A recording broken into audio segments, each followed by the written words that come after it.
Hello there and welcome once more in Mark's Whisky Basement. I'm Mark Dermul and you're watching one of the Whisky Ramblings. Today I would like to talk to you about Tamdhu Distillery. Tamdhu is Gaelic for the dark little hill. Tam is a small hill, Dhu is black. So the dark or the black little hill. And that kind of perfectly describes the location where you can find the Tamdhu Distillery. We are in the heart of Speyside near the Aberlour Distillery in the town of Knockendhu. When it was founded in 1897, the Tamdhu Distillery was basically one of the most modern of the area.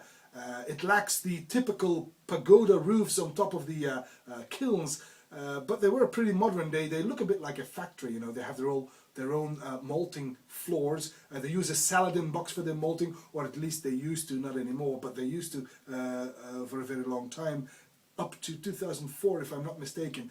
But anyway, it is a very modern distillery. It's a bit of an ugly distillery as well, but don't say a word. I didn't say that.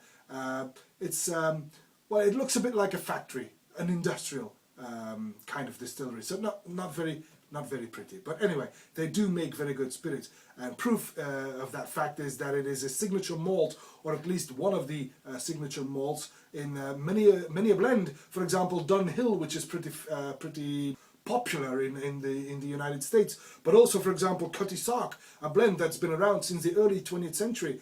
Tamdhu is in there.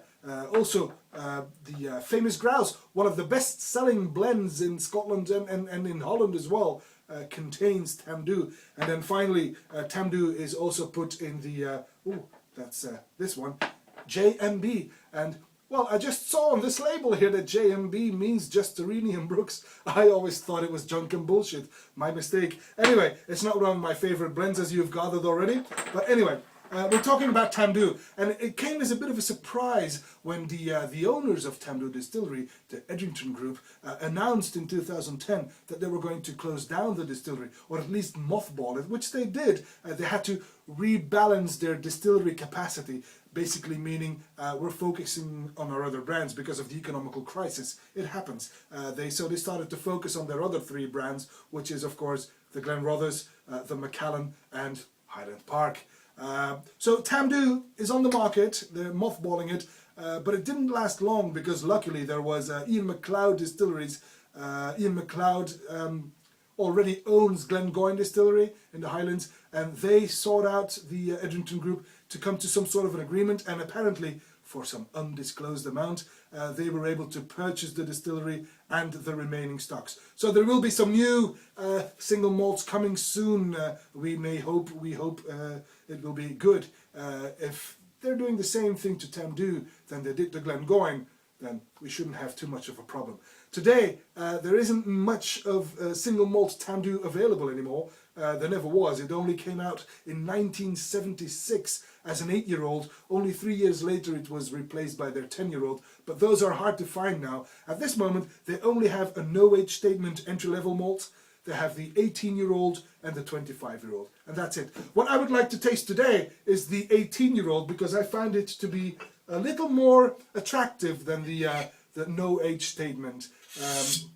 I admit I have not yet had the chance to taste the 25-year-old, but who knows, maybe next time when my friend comes along, because this was a gift from a friend in Holland, my friend Emmanuel, a whiskey buddy who comes over from time to time, and whenever he comes over he brings a bottle, which basically means I keep inviting him, of course.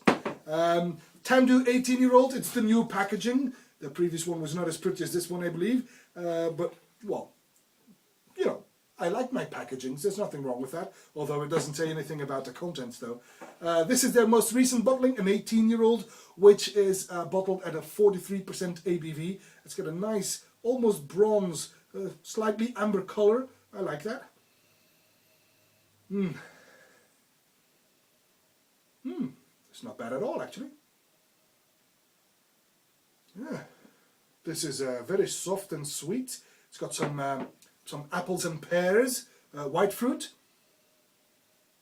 some flowers in there as well, some marzipan even, and a whiff of smoke. There is indeed a whiff of smoke, and it says here on the label, it says, bringing together our own malted barley, water from our own spring, and a delicate hint of local peat. Well, there is indeed a hint of local peat in there.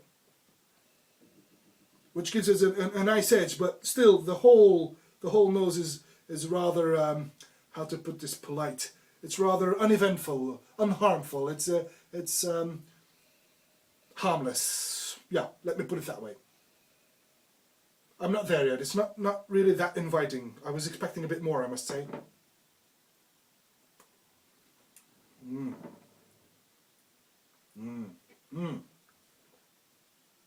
That's better. Yeah. On the palate, you get, again, the rich, fruity aromas of obviously the white fruit, apples and pears again, but there's also some rich honey in there, some ginger, spicy, a touch of wood. There's a bit of oak in there as well, giving it a little bitterness, like walnut skins. You know what I mean? It's a lot of caramel and vanilla as well. It's not bad, but it's not earth-shattering either. But it's rich and fruity. It's a typical dram that I would use, that I would sip while preparing dinner. When I come home and I start working in the kitchen to prepare dinner for the family, this is the kind of dram that I would pour myself. So it's a typical before dinner dram.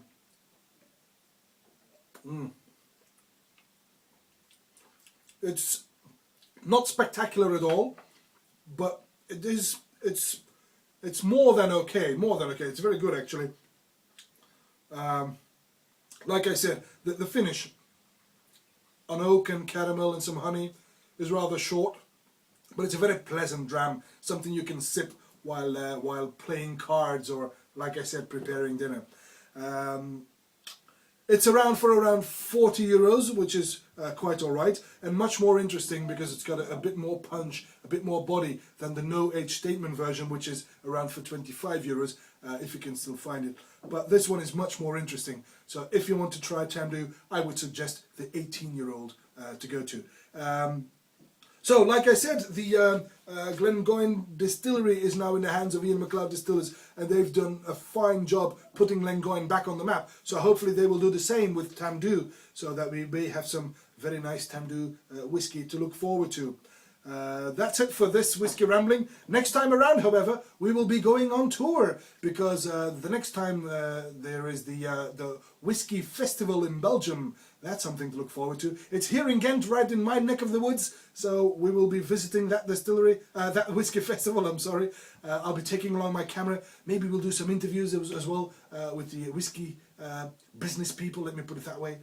Some distillery managers may be around, who knows, some ambassadors that have something interesting to say, and maybe some new drams to present. But that's for next week. Until then, may the malt be with you. Bye bye.